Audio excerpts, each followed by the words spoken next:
Hi friends, today I have chosen a play, The Glass Menagerie, for our discussion. This is a play written by Tennessee Williams. This is also the play that has been prescribed for second year BA optional English coming under Bengaluru Central University. Let us learn about the playwright before we move on to the discussion of the play. Tennessee Williams was born in 1911 to a traveling salesman and his wife Edwina, who was a clergyman's daughter. Williams was one of the three children. He had an older sister, Rose, who seems to be the model for the character of Lara in the play that we are going to study now, and his younger brother, Dawkins.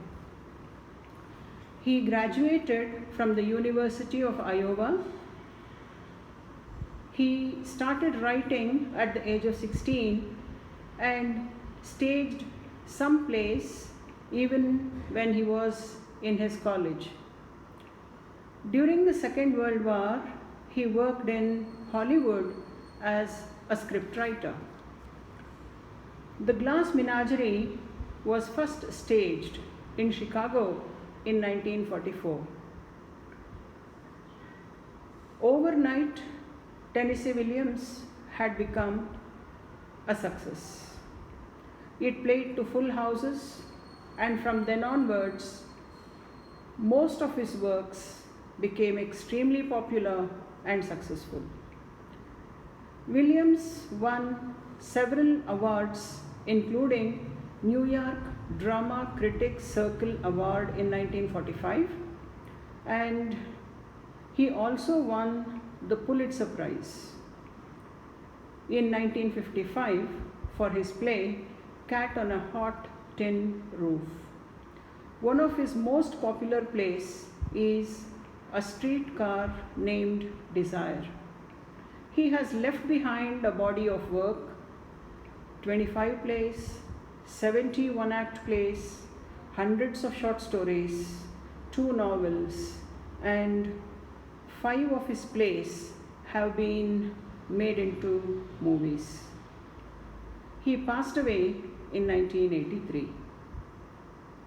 Coming to the context of the play, we find the play is placed in the late 1930s, 1937 to be precise, and this was considered to be the period of Great Depression. It was the global slowdown of the economy. The working class in European countries, and particularly in Spain, had rebelled against the Spanish government, and there is a reference to Guernica, the bombing of the city of Guernica by the Germans who supported these rebels against Spanish government, and it was a period of high unemployment, low wages, and very poor working conditions, and in all, it was a great period of turbulence for European countries. At the same time, Germany was ruled by Hitler, and his nationalist policies had also created a lot of disturbance and turbulence in the European countries. And in this context, we pitch the story of The Glass Menagerie, which is the story of a lower middle class family, the Wingfield family, where we find Tom Wingfield, the senior, that is the father of Lara Wingfield, and Tom Wingfield, the junior, who had abandoned this family and gone far away a long time ago. Amanda Wingfield is the mother of Lara and Tom, who has shouldered the responsibility of rearing the two children and also making them find their feet in life. So Amanda is the single mother trying to help her adult children, Lara, who is 24, and Tom, who is 22, to establish themselves as individuals in the society. We find that the entire play comes across as the struggle of this family, which is settled in the outskirts of St. Louis in one of the lower middle class apartments. And Amanda comes across as a mother who tries hard to drill into the minds of her children that they have to be competitive, hardworking, and also focused in their lives, if at all they have to survive in those troubled times. Nevertheless, we find Lara and Tom being in their own worlds. So, to summarize the story, we find Amanda, the mother of Tom and Lara, who tries hard to sustain the family within the small salary that Tom brings home from working in a warehouse, a shoe warehouse. And Lara has a small defect, as Amanda says, that is, she wears brace in her leg and she limps as she walks. And we have Amanda, who is quite disappointed to see her daughter, who has become shy and withdrawn because of this small defect, as she calls it. Tom is an aspiring poet. He wants to have adventure in life. He wants to enjoy the pleasures of life, but he is burdened by the responsibility of the family, of his mother and sister, in the absence of his father. The play begins with Amanda's reprimanding Tom for the way he looks, for the way in which he takes his career, and how he has to be competitive, and how he needs to focus more on his future. We find Amanda asking Tom to become more practical and realistic than studying D.H. Lawrence's novels, which seem to establish instinct over intellect. While Tom borrows Lawrence's novels, writes poetry during his free time when he works in the shoe factory, and he also has secret plans of going away on an adventure, and he doesn't let anyone around him know about it. But here is Amanda, who wants to find her son and her daughter settled for life. And with this intention, Amanda would have enrolled Lara Wingfield to a business college, Rubicam Business College, to do her course there, shorthand course, while Lara Wingfield, who got a stomach upset when she went into the college due to her own shyness, self-consciousness, and diffidence, threw up the very first day, and from then onwards never had gone to the college. And she keeps this secret away from her mother.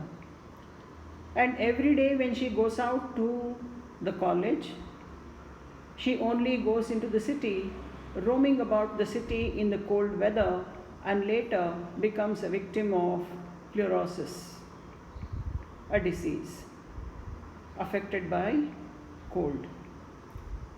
And we have Tom Wingfield, who works for the shoe warehouse, but in the shoe warehouse, he seems to steal time to write poetry and dream about the adventure that he wants to do in his life rather than focus on the job on hand. And he even gets reprimanded by his friend Jim that if he is found writing poetry, maybe he will be sacked from job. And it is Amanda who seems to tell Tom how important and how significant that small salary of $65 is for the upkeep of the family. And Amanda here comes across as a mother who hails from a southern family, a genteel family, and who has been given certain values that she holds dear to her heart and wants her children to cultivate them too. And in her wishes to make Laura independent, she would have enrolled her to the business college, but Laura drops out, and Amanda tells her that a young woman will either have to be self-employed and be independent to lead a decent life, or at least get married and settle down to her family life and live in a house of her own. Otherwise, there is the danger of she becoming an old maid in a relative's house. When Amanda speaks with experience of the world and with experience of her own life, we find her to be a very sincere, a dedicated, and a concerned mother who wants her children to know about their practical responsibilities of life.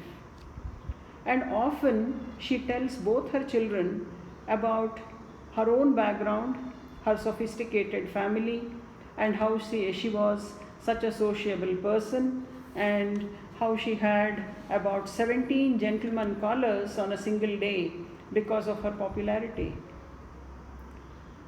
While Tom and Laura just seem to think that their mother is narrating her own story repeatedly and turn deaf to it.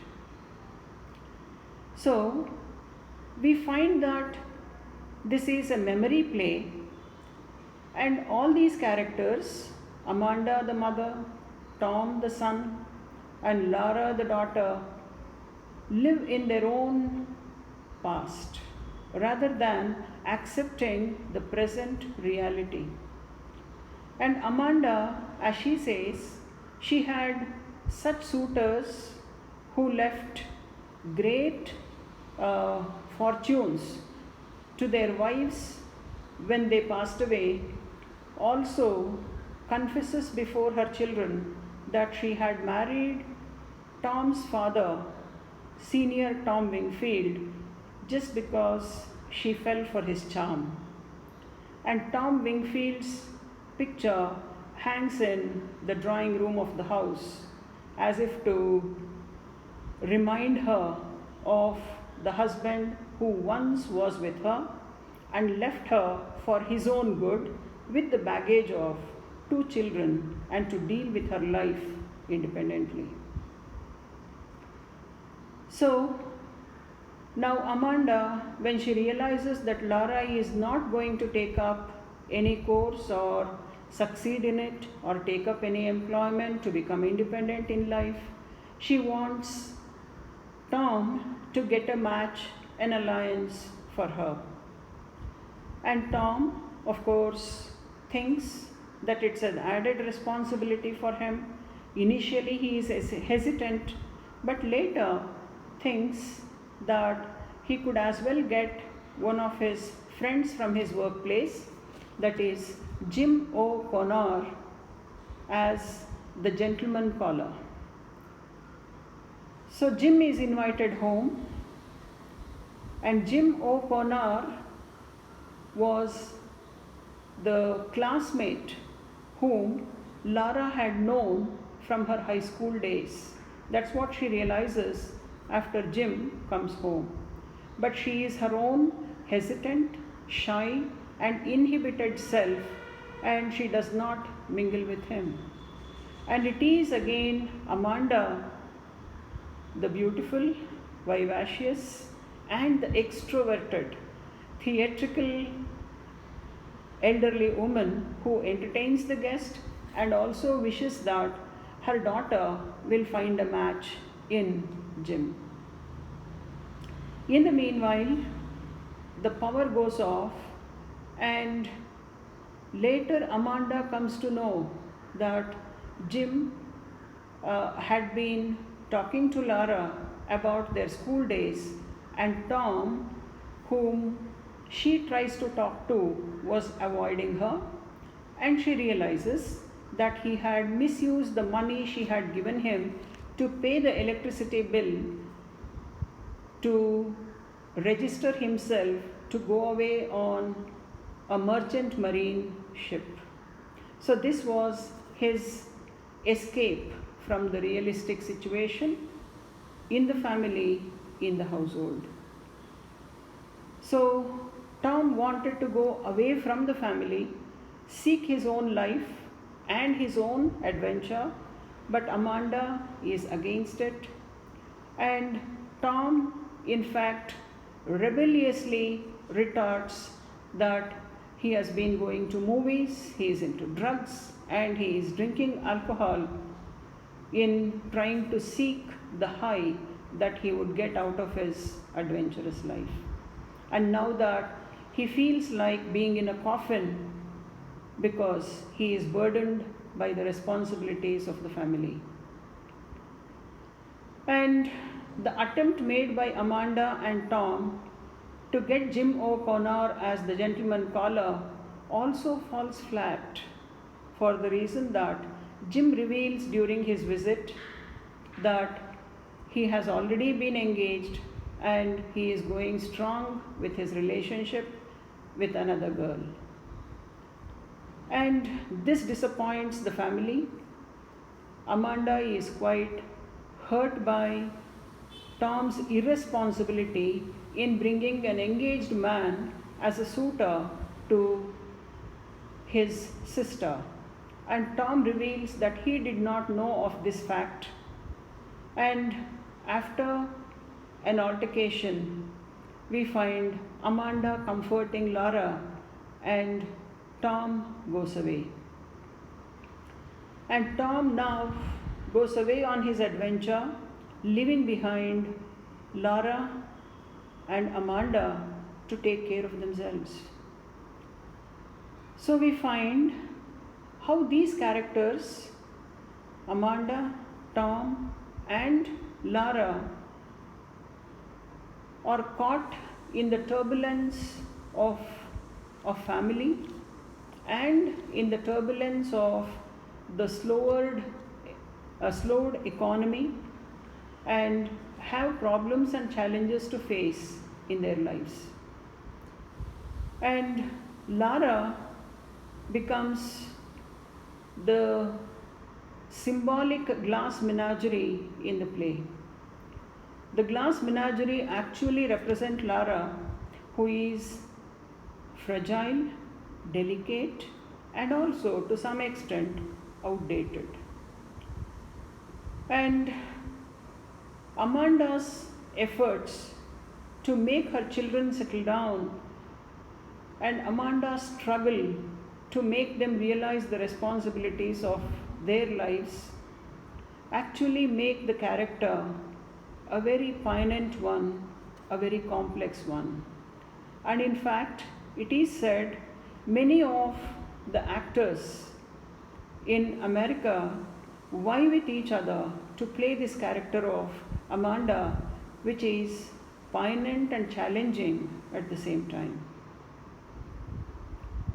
So we do find how this play touches the reader's heart, and it's easy to relate to the play. Coming to the character of Tom, we find him in two roles, Tom as a narrator and Tom as a character. So Tom seems to dig out from his memory the actions of the play, and Tom as a character plays the role, and he comes across as a rebellious son who loathes his responsibility of the family owing to the fact that his father had gone away, leaving the family in lurch. So at the same time, we need to remember that this play is a memory play, and we do find a dramatic technique in the play, which is the screen on the stage. The screen on the stage pops up words and images to reinforce the mood and action taking place on stage. And this particular play, of course, is said to be a play which reflects the challenges of the people living in the times of the Great Depression as well. Then we do find how the characters seem to find it tough to deal with their own situations, and they try to escape from the realistic circumstances of their life. So the main idea here seems to be the world of illusion versus reality. And we do find the conquest of the illusion over reality in this particular play. So I hope this discussion will be useful to the students. Thank you.